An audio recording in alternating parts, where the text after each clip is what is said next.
ஏட்டி சின்ன பொண்ணு. அத்தே என்னத்தே சொல்லுங்க தே, எதுவும் வேணுமா? எனக்கு இந்த கால் ரொம்ப வலிக்குது, கொஞ்சம் அமுக்கி விடு. நல்லா அமுத்தி விடுடி.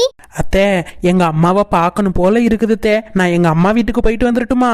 ஆமா ஆமா, உங்க அப்பனும் ஆத்தாலும் நல்ல சீரை வச்சு இறக்கிட்டாங்க பாரு. உங்க அப்பனையும் ஆத்தாலையும் போய் பாக்குறதுக்கு அதெல்லாம் ஒண்ணு வேணாம், வீட்லயே கடை. ஏத்தே காலையில போயிட்டு சாயங்காலம் வந்துருவேன் தே.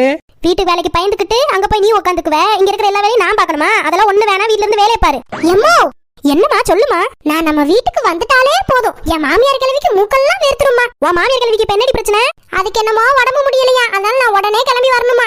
வேலை செய்யறதுக்கு ஆள் இல்லாதனால என்னைய வர சொல்லுது. கல்யாணம் ஆகிறதுக்கு முன்னாடி அவதானே எல்லா வேலையும் பார்த்தா, கல்யாணம் ஆனதுக்கு அப்புறம் போட்டு இப்ப நீ எல்லா வேலையும் பார்க்கணுமா? அதெல்லாம் வர முடியாதுன்னு சொல்லிரு. வரலன்னா என்னை இங்கே இருந்துக்கோன்னு ரெண்டு பேருமே சொல்றாங்கம்மா. என் மக மட்டும் அவன் அம்மா வீட்டுக்கு வந்துட்டா போதும். அவன் மாமியாருக்கு எங்கிட்ட இருந்துதான் எரியுதுன்னு தெரியல. பேசாம உன் மாமியார விஷத்தை வச்சு கொண்டுட்டு நீயும் மாப்பிளையும் கிளம்பி இங்க வந்து சந்தோஷமா இருங்க. ஏத்தே உங்களுக்கு ஒரு விஷத்தை போட்டுருவோமா?